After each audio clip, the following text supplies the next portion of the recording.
Welcome to the Srivastava classes. तो आज हम करने वाले हैं हमारी हिंदी। ये है हमारा फर्स्ट यूनिट का चैप्टर जिसका नाम है हिंदी भाषा का उद्भव एवं विकास। तो इस चैप्टर के अंदर जो हमारी हिंदी लैंग्वेज है, हिंदी भाषा है, उसका इंट्रोडक्शन और उसकी डेवलपमेंट पढ़ने वाले हैं कि उसका विकास कैसे हुआ। ठीक है, तो चलिए स्टार्ट करते हैं अपने टॉपिक। सबसे पहले हमारा टॉपिक जो है वो है हिंदी भाषा का उदय, या फिर आप उद्भव भी बोल सकते हो कि हिंदी भाषा का उदय कैसे हुआ, इसका ओरिजिन कैसे हुआ।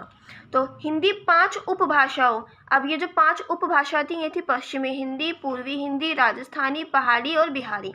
सबसे पहले उपभाषा क्या होती है ये टर्म आपको क्लियर कर देती हूँ।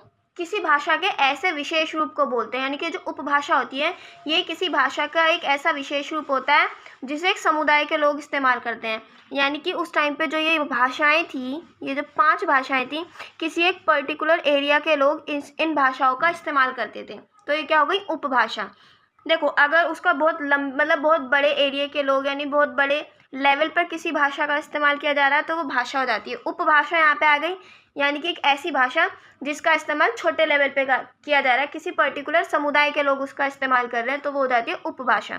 तो हिंदी जो है 5 उपभाषाओं से निकली है, मतलब हिंदी 5 उपभाषाओं का सामूहिक नाम है। जब इनको एक साथ मिला देते हैं तो तब बनता है हिंदी नाम।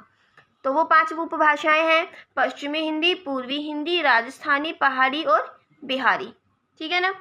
हिंदी का उदय 1000 ईस्वी के आसपास शोरसेनी, अर्धमागधी और मागधी अपभ्रंश से हुआ है। हिंदी का जो उदय हुआ है वो 1000 ईस्वी के आसपास हुआ है और उसका उदय कुछ अपभ्रंशों से हुआ है, शोरसेनी, अर्धमागधी और मागधी। अब ये अपभ्रंश क्या होता है ये टर्म जो है ये क्लियर करती हूँ आपको। आधुनिक भाषा के उदय से पहले, देखो अभी तक जो आज के टाइम पे जो हम बोलते हैं वो आधुनिक भाषा है, ठीक है ना। तो आधुनिक भाषा के उदय से पहले उत्तर भारत में बोलचाल के लिए या फिर साहित्य की रचना करने के लिए जिस भाषा का इस्तेमाल किया जाता था उसको बोलते हैं अपभ्रंश। मैं दोबारा से समझा देती हूँ। आधुनिक भाषा के उदय से पहले, यानी कि आधुनिक भाषा की डेवलपमेंट उसका उदय नहीं हुआ था, उससे पहले उत्तर भारत में जिस हिंदी का इस्तेमाल किया जाता था या फिर जिस भाषा का इस्तेमाल किया जाता था एक दूसरे में बोलचाल के लिए या फिर साहित्य में जिस भाषा का इस्तेमाल किया जाता था उसको बोलते हैं अपभ्रंश। और ये जो मतलब हमारी हिंदी है इसका उदय इन अपभ्रंशों से हुआ है जिसका नाम है शोरसेनी, अर्धमागधी और मागधी। यानी कि ये वो भाषाएं हैं जो आधुनिक भाषा के उदय से पहले बोली जाती थी, ठीक है ना। और हिंदी का उदय 1000 ईस्वी के आसपास हुआ था। पूर्वी हिंदी के उदय को 1000 ईस्वी से पुराना नहीं माना जा सकता, यानी कि जो हमारी पूर्वी हिंदी है उसका जो उदय हुआ था उसे 1000 ईस्वी से पुराना नहीं माना जा सकता। हिंदी के इतिहास में कुछ लोगों ने हिंदी का जन्म और भी बाद से माना, यानी कि देखो कई बहुत सारे ऐसे साहित्यकार थे, इतिहासकार थे जिन्होंने बोला कि हिंदी का जो उदय हुआ है वो 1000 ईस्वी के आसपास हुआ है। लेकिन कुछ लोग ऐसे थे जिन्होंने इससे भी बाद माना है कि 1000 ईस्वी तो बहुत पहले बता दिया, इसका उदय तो बहुत बाद में हुआ है। कुछ ऐसे साहित्यकार आए थे जिन्होंने हिंदी के इतिहास को और भी बाद में माना, क्योंकि उन्होंने इसके उदय का साहित्यिक भाषा के आधार पर बताया है। तो अब उन्होंने ऐसा क्यों बताया कि जो इसका उदय हुआ है वो और भी बाद में हुआ है, क्योंकि उन्होंने देखो उस टाइम पे जो ये पता लगाया जाता था कि कौन सी भाषा कब उसका उदय हुआ या फिर कितने साल पुरानी वो भाषा है, तो उसका हिसाब साहित्य भाषा के हिसाब से लगता था। यानी कि जो उस टाइम के जो साहित्य होते थे उनमें किस भाषा का इस्तेमाल हुआ ये देखा जाता था।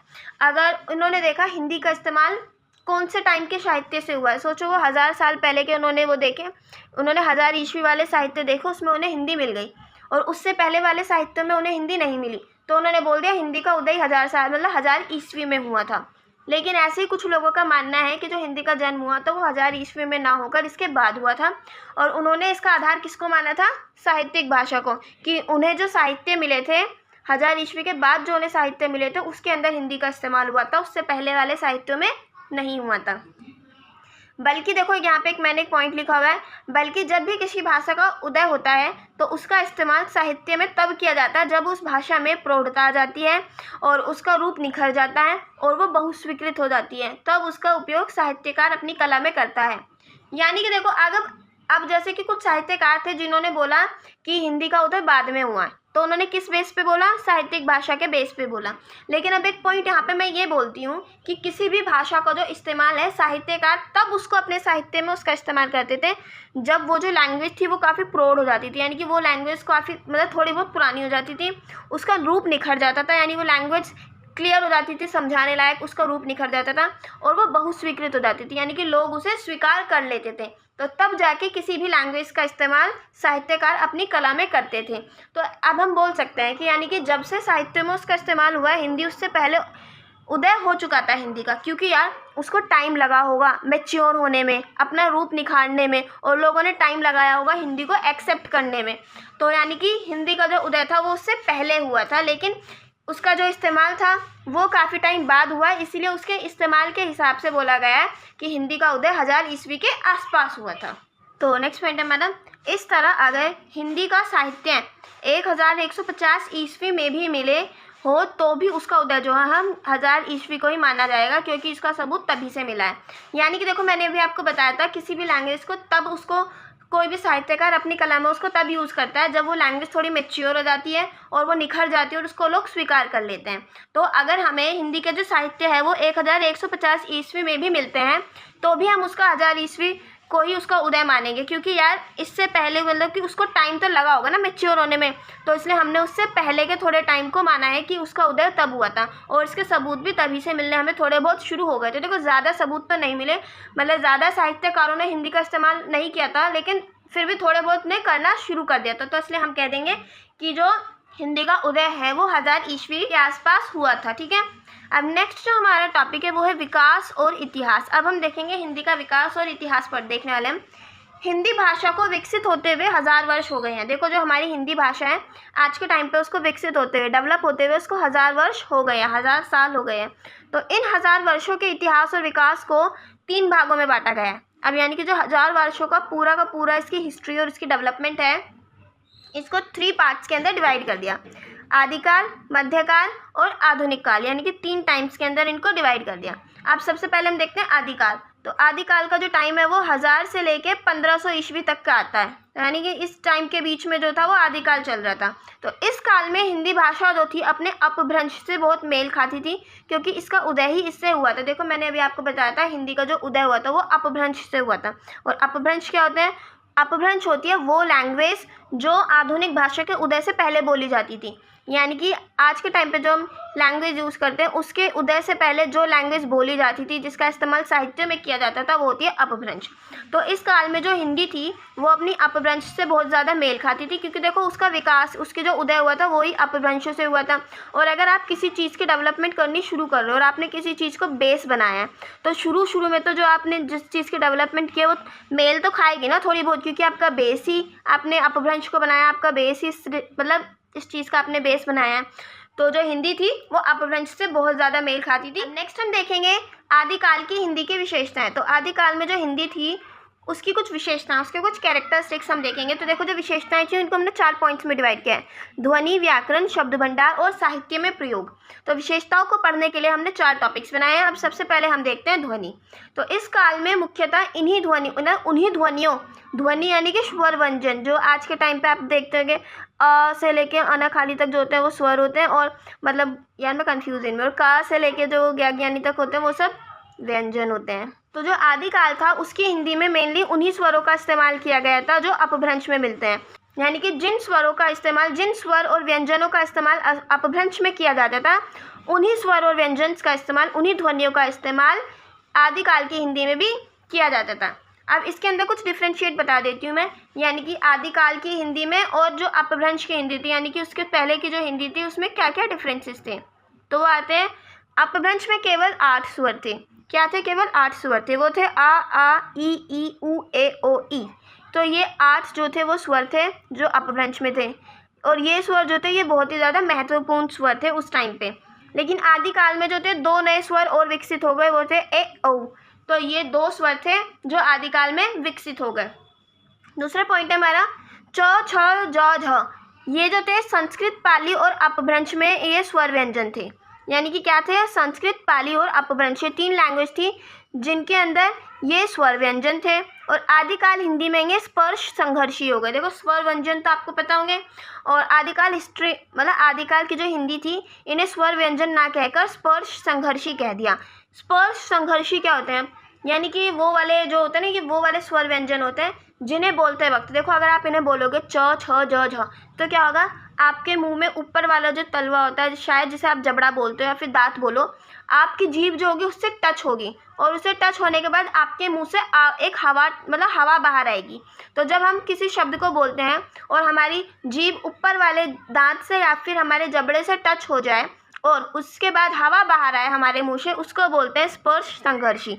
यानी कि वो जो व्यंजन होते हैं फिर वो स्पर्श संघर्षी व्यंजन हो जाते हैं।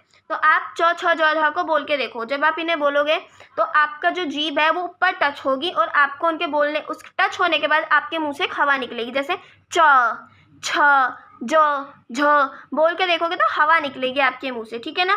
तो अपभ्रंश के टाइम पे ये स्वर व्यंजन थे और आदिकाल में इनको स्पर्श संघर्षी व्यंजन कह दिया, और आज तक ये स्पर्श संघर्षी व्यंजन ही हैं। यानी हमारे टाइम पर भी इनको स्पर्श संघर्षी व्यंजन ही कहा जाता है। तो डिफरेंट आपको पता चल गया स्पर्श संघर्षी व्यंजन क्या होते हैं, क्या डिफरेंस होता है इनमें। नेक्स्ट पॉइंट है हमारा न र ल स। संस्कृत, पाली और अपभ्रंश जो भाषा थी इसमें इनको दंत्य ध्वनि बोला जाता था। यानी कि क्या, ये दंत्य ध्वनि थी। अब ये दंत्य ध्वनि क्या होती है, यानी कि ऐसे स्वर, ये मतलब ये ऐसे स्वर होते हैं जिनको बोलते वक्त हम अपने जो पीछे वाले दांत होते हैं, नहीं ऊपर वाले जो दांत होते हैं, हमारी जीभ उन्हें पीछे से टच करती है। अगर किसी स्वर को बोलते वक्त हमारी जीभ दांतों को पीछे से टच करती है, ऊपर वाले दांतों को, तो वो होते हैं दंत्य ध्वनि। देखो यार, आप बोल रहे हो न र ल स, इन्हें बोलते हुए हमारी जीभ जो है पीछे वाले मतलब दांतों को पीछे से टच नहीं करती। अभी आप बोलते हो त थ द म, मतलब त थ द अगर आप बोलते हो तो आप देखोगे जो आपकी जीभ है वो पीछे से टच कर रही है, तो वो हो जाती है दंत्य ध्वनि। इस टाइम पे इनको दंत्य ध्वनि माना जाता था, लेकिन आदिकाल में इनको ये वत्सरीय बोल दिया। क्या बोल दिया, ये वत्सरीय व्यंजन हो गए। और वत्सरीय व्यंजन कौन से होते हैं, वो व्यंजन जिनको बोलते वक्त हमारे दांत, मतलब जो हमारी जीभ है वो दांतों को टच ना करे। तो आप बोल के देखो न र ल स, इसमें जो आपकी जीभ होगी वो दांतों को टच नहीं करेगी। लेकिन अगर आप बोलते हो त थ द, तो इनको बोलते हुए आपकी जीभ जो है वो दांतों को टच करेगी, तो वो दांतों को टच कर रही है इसलिए उनको दंत्य ध्वनियाँ बोल दिया। और यहाँ पर ये न र ल स दांतों को टच नहीं कर रहे हैं इसलिए ये वत्सरीय हो गए। यानी कि पहले टाइम पे इनको गलत माना जाता था दंत्य ध्वनियाँ, आदिकाल ने इनको वत्सरीय मांगना शुरू कर दिया। अब देखो क्या होता है, आदिकाल में ड और ढ इनका भी विकास हुआ। ये दो ऐसे व्यंजन थे जिनका नया विकास हुआ था।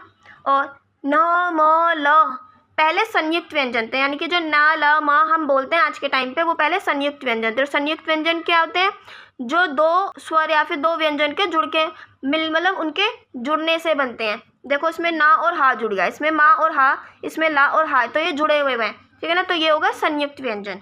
तो आदिकाल में इनको न ला मा बोल दिया, तो ये महाप्राण रूप में आ गए, यानी कि मूल व्यंजन हो गए। देखो अभी अकेले हो गए, अब इनके साथ कोई भी व्यंजन जुड़ा हुआ नहीं है, तो ये क्या हो गए, मूल व्यंजन हो गए।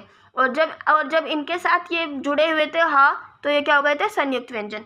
तो ये डिफरेंस हुआ कि अपभ्रंश के अंदर इनको संयुक्त व्यंजन माना जाता था, लेकिन आदिकाल में इनको मूल व्यंजन माना जाने लगा। एक दूसरा डिफरेंस हो जाता है, कुछ नए संयुक्त व्यंजन भी थे जो आदिकाल की हिंदी में जुड़ गए, जो अपभ्रंश में नहीं थे, लेकिन आदिकाल की हिंदी में कुछ नए संयुक्त व्यंजन जुड़ गए। अब हम बात करते हैं व्याकरण की।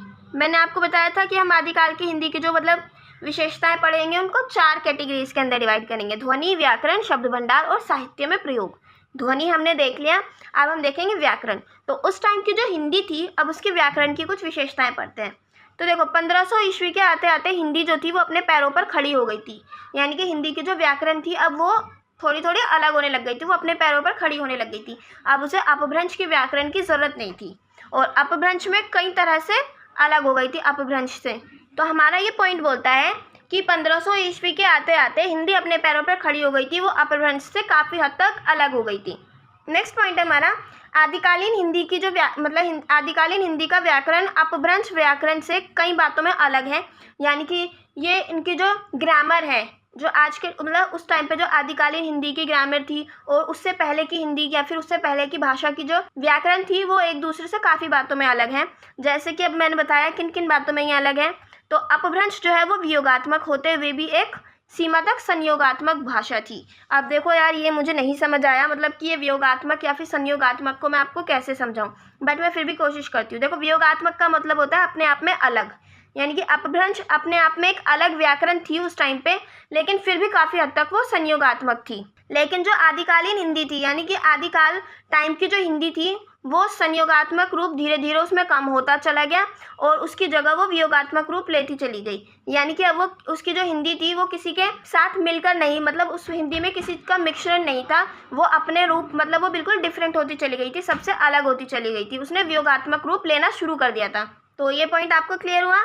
देखो मैंने अभी आपको बताया था आदिकालीन हिंदी की जो व्याकरण थी वो अपभ्रंश के व्याकरण से काफ़ी बातों में अलग थी। तो पहला पॉइंट मैं आपको वही बता रही थी किस तरीके से अलग थी।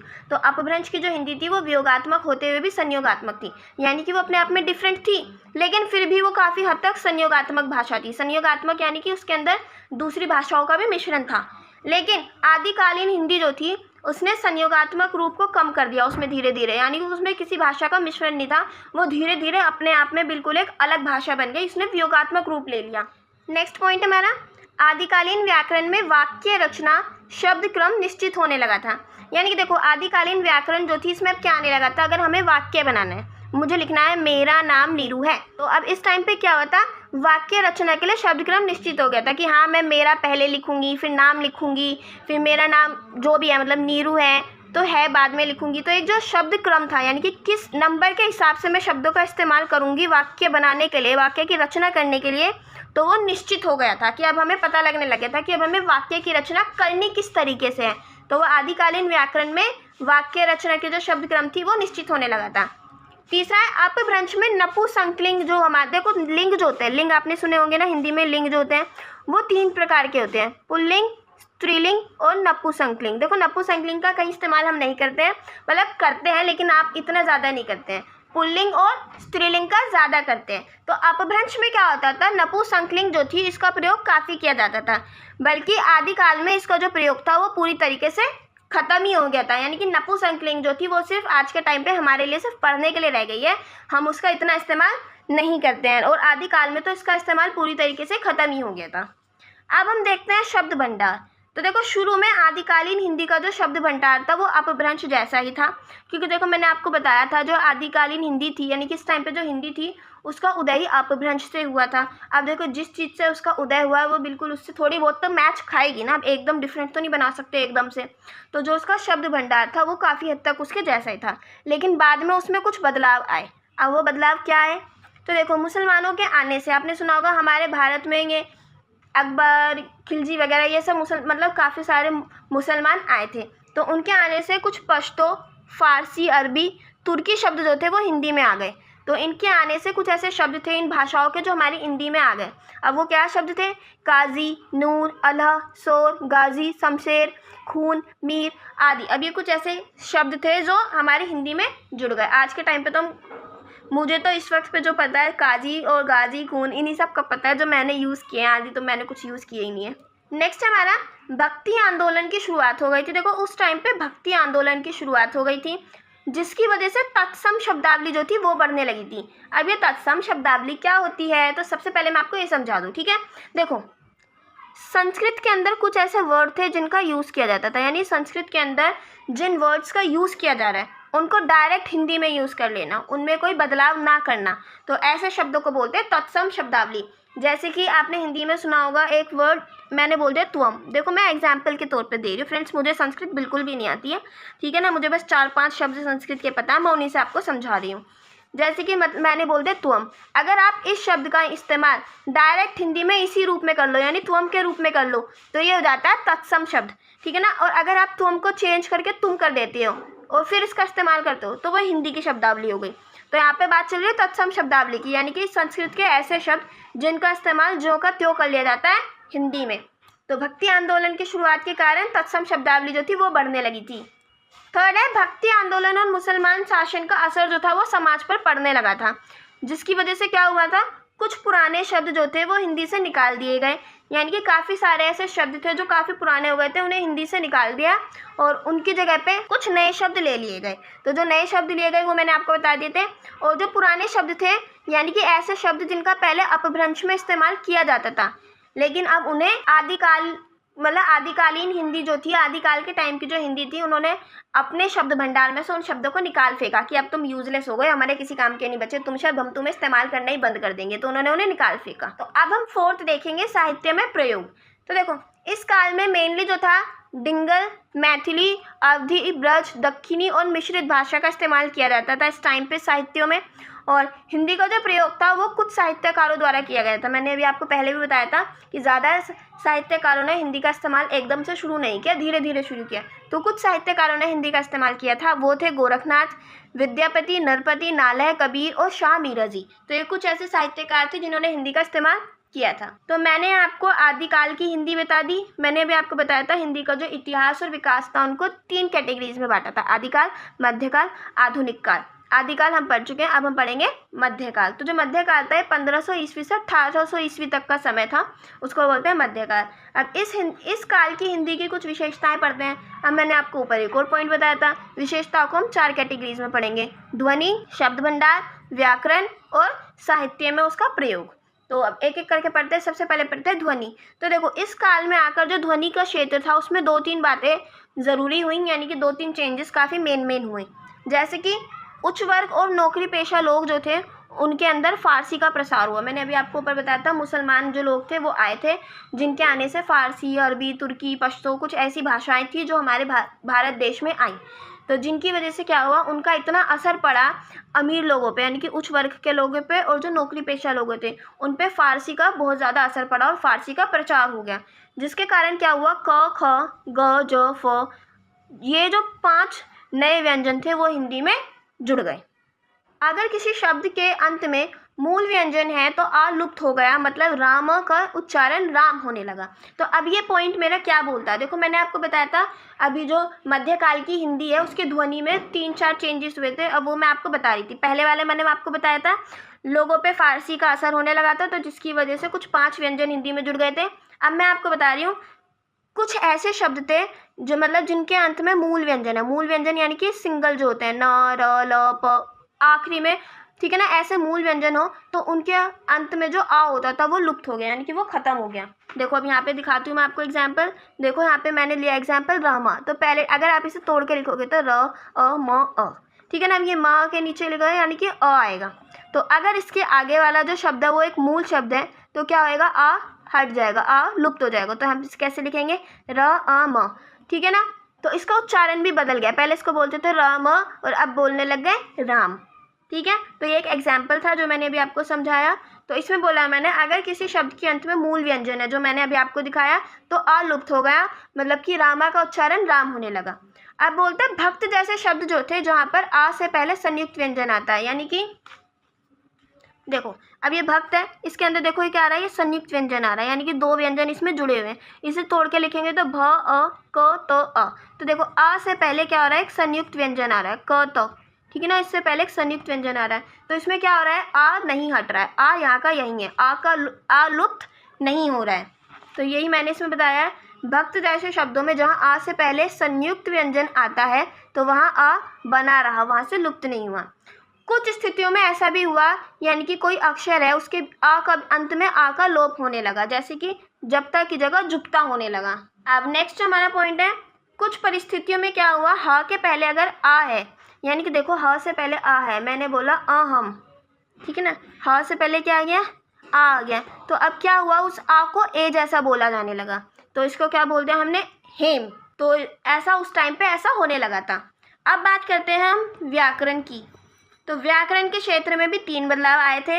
पहला बदलाव था, अब जो हिंदी थी वो उसकी जो व्याकरण थी वो पूरी तरीके से अपने पैरों पर खड़ी हो गई थी, और भाषा यानी कि आदिकालीन भाषा की तुलना में और भी ज़्यादा वियोगात्मक हो गई। यानी कि आदिकालीन टाइम पे जो भाषा थी वो देखो अपने आप में एक अलग भाषा बन रही थी, उस टाइम पे उसका प्रोसेस चल रहा था। लेकिन इस टाइम पे आके वो और भी ज़्यादा वियोगात्मक हो गई, क्योंकि वो और भी ज़्यादा डिफरेंट हो गई और अपने आप में सेल्फ डिपेंडेंट हो गई हिंदी। उसके अंदर परसर्गों और सहायक क्रियाओं का प्रयोग बढ़ गया। अब ये परसर्ग क्या होते हैं, हिंदी में आप लोग, इंग्लिश में आप लोगों ने पढ़े होंगे प्रीपोजिशंस, यानी कि ऐसे शब्द जिनका इस्तेमाल वाक्यों को जोड़ने में करते हैं, उन्हें क्या बोलते हैं, प्रीपोजिशन। अब इसके एग्जाम्पल्स क्या क्या होते हैं, जैसे कि में, पर, के लिए, जैसे मैंने यहाँ पे किया है, भाषा की तुलना में और भी विनय मतलब वियोगात्मक हो गई।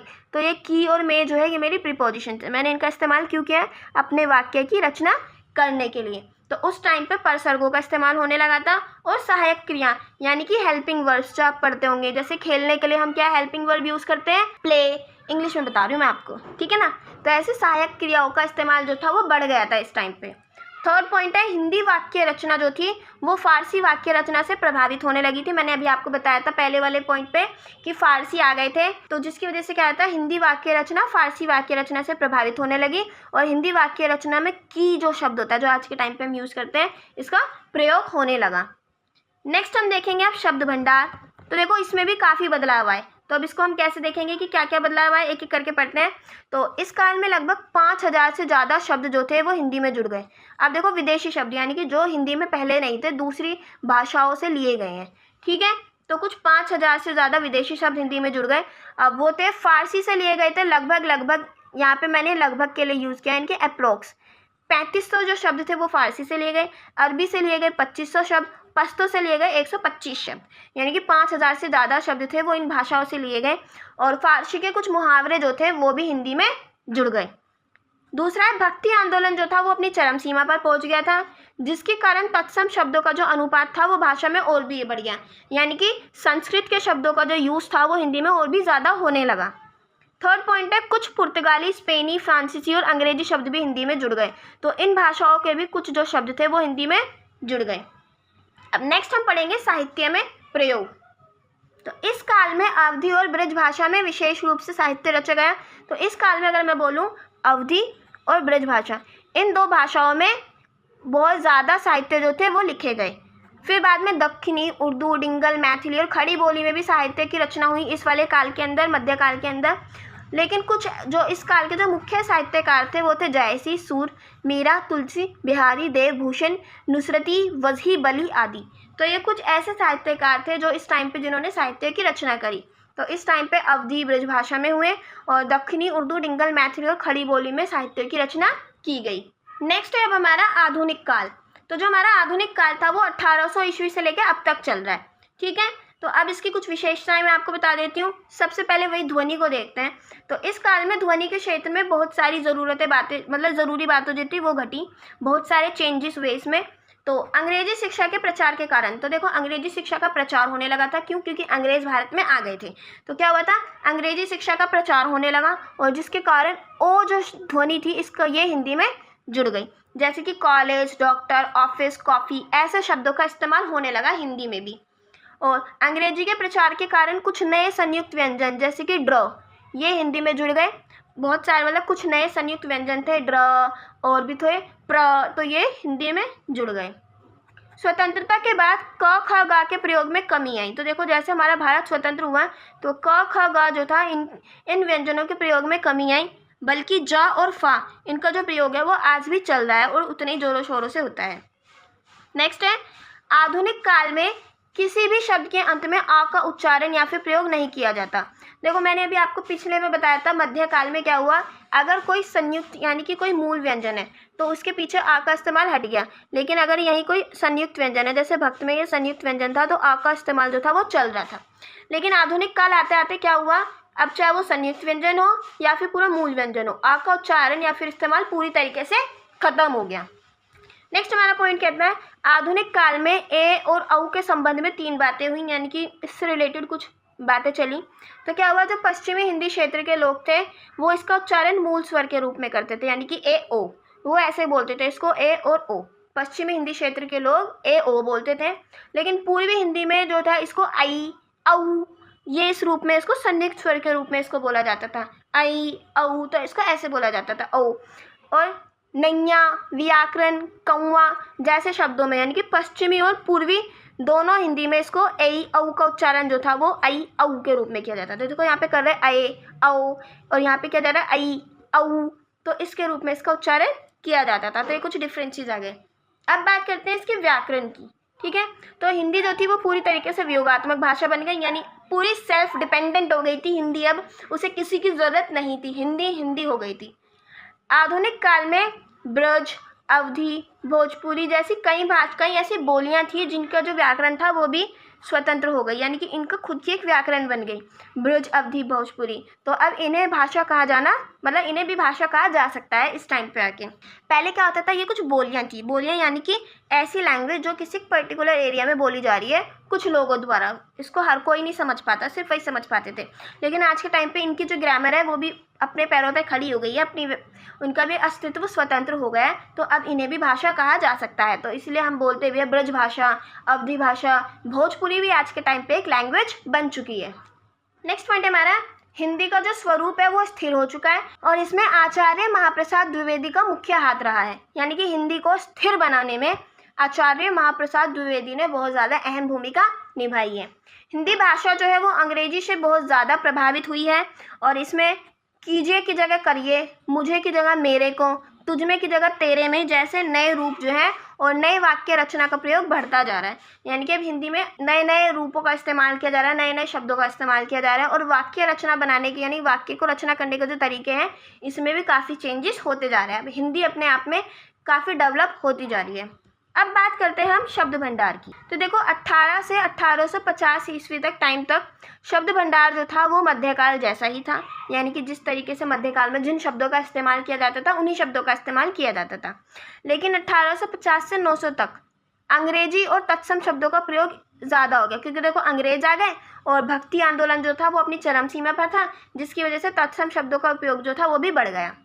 1950 के बाद तत्सम शब्दों का जो प्रयोग था वो और ज़्यादा बढ़ गया और आंदोलन के कारण यानी कि जो स्वतंत्रता आंदोलन आया था और स्वतंत्रता आंदोलन के कारण इनका प्रयोग जो था वो कम हो गया। यानी कि देखो क्या हुआ था, बहुत बड़े आंदोलन हुए थे, स्वतंत्रता प्राप्त करने के लिए आंदोलन शुरू हो गए थे। 1950 से पहले आंदोलन शुरू हो गए थे, तो उन आंदोलन के कारण क्या हुआ था, इनका प्रयोग कम होना शुरू हो गया था तत्सम शब्दों का। इस पॉइंट पे मैं समझाना क्या चाह रही हूँ, पहले आप समझो। देखो क्या हुआ, 1950 से पहले क्या हो रहा था, आंदोलन चल रहा था, भारत में स्वतंत्रता आंदोलन चल रहा था कि हमें स्वतंत्रता चाहिए। तो जिनकी वजह से क्या हो गया था, तत्सम शब्दों का जो इस्तेमाल था वो काफ़ी कम हो गया था। लेकिन 1950 के बाद यानी कि देखो हमें स्वतंत्रता तो 1947 में मिली है ना, उसके बाद 1950 के बाद तत्सम शब्दों का प्रयोग दोबारा से बढ़ गया था, यानी कि इनका इस्तेमाल दोबारा से होने लगा। तो आप समझ आ गया। अब बात करते हैं 1947 के बाद क्या होता, बहुत से पुराने शब्द जो थे वो नए अर्थों में प्रचलित हो रहे थे। यानी कि बहुत सारे ऐसे पुराने शब्द थे जिनके अब नए नए मीनिंग्स बन रहे थे, नए नए उनके अर्थ बन रहे थे।